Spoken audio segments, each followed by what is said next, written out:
राधे राधे। नरसिंह दास का जीवन चरित्र,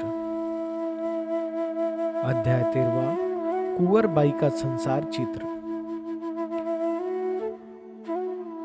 भक्त नरसिंह राम जी की प्रिय पुत्री कुंवर बाई का विवाह एक सुसंपन्न शिक्षित परिवार में हुआ था और जब से वह ससुराल गई थी तब से बराबर ही कुलोचित धर्म का पालन पूर्ण रूप से करने की चेष्टा करती थी। वह कभी किसी काम से जी नहीं चुराती थी और सदा सबके साथ आदर और प्रेम का बर्ताव करती थी। फिर घर में बेचारी का मान ही नहीं था। घर में निरंतर कलह रहता था। सास, जेठानी और ननद सभी उस पर वाग्बाण बरसाया करते थे। एक तो वह गरीब घर की लड़की थी, दूसरे उसके पति वसंत राय दुर्व्यसनी, लंपट और क्रोधी था। इसी कारण उसकी शिकायत भी कोई नहीं सुनता था। वह बेचारी भीतर ही भीतर अपने व्यथा से नित्य घुला करती थी। इसके अतिरिक्त एक तीसरा कारण और उपस्थित हो गया। इधर उसकी शादी हुए कई वर्ष बीत गए परंतु उसे कोई संतान नहीं हुई। समाज में पुत्रहीन कुल वधुओं को लोग अभागिनी समझते हैं और इसी कारण भी उन्हें बहुत कुछ सहना पड़ता है। लोग उन्हें तरह तरह के दुर्वचन सुनाते हैं और उस पर दूसरा विवाह कर लेने की धमकी भी देते हैं। कुंवर बाई और दुखों को तो सह ही रही थी। यह दुख उसके लिए असहनीय हो गया क्योंकि इसमें उसका दोष ही क्या था अथवा इसके लिए स्वयं वह कर रही क्या सकती थी। कुंवर बाई के ससुर श्री रामधर मेहता राज्य के एक उच्च पद पर थे। वह स्वयं एक विचारशील तथा दयालु स्वभाव के पुरुष थे। वह पुत्र वधू के कष्टों से बिल्कुल अपरिचित नहीं थे, फिर भी वह इस मामले में कुछ करने में असमर्थ थे। अतएव वह बेचारी एक मूक पशु की भांति सब सुनती सहती थी और एकमात्र भगवान से अपने दुख सुनाकर संतोष कर लेती थी। कहते हैं, जब मनुष्य सब ओर से आशाएं छोड़े केवल एक भगवान को दीन भाव से पुकारता है तब उसकी पुकार भगवान के कानों में अवश्य पहुंचती है और फिर भगवान को उसकी प्राण की कष्ट दूर किए बिना चैन नहीं मिलता। आखिर असहाय कुंवर बाई की भी मूक आवाज भगवान तक पहुंच ही गई और भगवान ने उस पर कृपा की। वह गर्भवती हुई और धीरे धीरे उसका गर्भ 7-8 मास का हो गया। गुजरात काठियावाड़ में पुत्र वधू का सीमंत प्रसंग बड़े धूमधाम के साथ मनाया जाता है और 2 दिन तक जाति भोज दिया जाता है। जिस स्त्री का सीमंत होता है उसका पिता पुत्री तथा पुत्री के सारे कुटुंबियों को यथाशक्ति वस्त्रादि देकर संतुष्ट करता है। उच्च कुल में तो वेद रहित सीमंत संस्कार शास्त्रोक्त विधि के साथ किया जाता है। कुंवर बाई का भी सीमंत मुहूर्त मध्यकाल शुक्ल सप्तमी के दिन निश्चित हुआ। सभी संबंधियों के पास आमंत्रण पत्रिका भेज दी गई परंतु कुंवर बाई के पिता नरसिंह राम की निर्धनता का ख्याल कर उनके पास कुमकुम पत्रिका नहीं भेजी गई। जब इस बात की खबर कुंवर बाई को हुई तो उसे बड़ा दुख हुआ।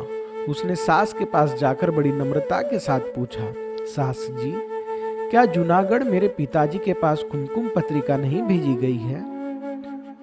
वह क्या करेगा जो उसे कुमकुम पत्रिका भेजी जाती? हमारे इतने विशाल कुटुंब के लिए वह चीर कहां से जुटाएगा? उसके घर तो शंख बज रहा है। सास ने रुखाई के साथ उत्तर दिया, सास जी, आपका कहना ठीक है परंतु माता पिता का प्रेम अपनी संतान पर कितना होता है इस बात को आप जानती ही हैं। खराब स्थिति होने पर भी वह अवश्य मेरी साध पूरी करने का कुछ प्रयत्न करेंगे। आप उनके पास आमंत्रण पत्र अवश्य भेज दीजिए। कुंवर बाई ने आग्रह पूर्वक निवेदन किया। माँ, भाभी का कहना ठीक है, जरूर निमंत्रण भेजो। उनकी शक्ति तो है ही। साधुओं के साथ यहाँ आकर हम लोगों को भी गोपी चंदन, तुलसी के हार और कोपनी देने की और हम लोगों को भी अपना सा लंगोटधारी साधु बना देने की। माताजी, उनको तो कोई अवश्य बुलवाना भेजना चाहिए। बीच में ही कुंवर बाई की ननद ताना मारते हुए बोल उठी। ननद की इस कटाक्ष से कुंवर बाई के हृदय को बड़ा धक्का लगा। उसकी आंखों में बरबस आंसू भर आए। एक कुलीन कुलवधू के पास रुदने के सिवा और बल ही क्या रहता है। सास जी, आप ऐसी निर्दयता ना कीजिए। मेरे पिताजी के पास समाचार अवश्य भेज दीजिए। अगर वह कुछ ना भी लावे तो आपके पास कमी ही किस बात की है। कम से कम हम पिता पुत्री की मुलाकात तो हो ही जाएगी। मैं जब से आई हूँ तब से जूनागढ़ एक बार भी नहीं गई। आप जानती ही हैं, इस बीच मेरे भाई और मेरी माँ का भी देहांत हो गया है। इतना कहते कहते कुंवर बाई का गला भर आया। वह फुट फुट कर रोने लगी। इस समय कुंवर बाई का विलाप सुनकर कोई भी वज्र हृदय द्रवित हुए बिना न रहता, परंतु फिर भी उनकी सास ने हृदय पर तनिक भी असर न हुआ। उसने उसका विलाप भी उल्टा ही अर्थ निकाल लिया। वह कहने लगी, देखो कैसी गरीब गाय जैसी बन जाती है। यहाँ पिताजी पिताजी कह रही है, वहाँ कोई पूछता भी नहीं। यदि उस निगोड़े में किंचित भी प्रेम होता तो किसी दिन यहाँ आकर बेटी की खबर न ले जाता। जब से आई है तब से एक चिड़िया भी तो झांकने नहीं आई है। उसे काहे का प्रेम? उसे तो प्रेम ही मुफ्त का माल खाने और टोपी लंगोटी धारण करके नाचने कूदने से। फिर उसको और क्या चाहिए भी? बस दिन भर शालीग्राम पत्थर से माथा कूट। वह इस धुन में ना मालूम और क्या क्या कह डालती। किंतु इस बीच श्री रंगधर मेहता घर में आ गए और मामला शांत हो गया।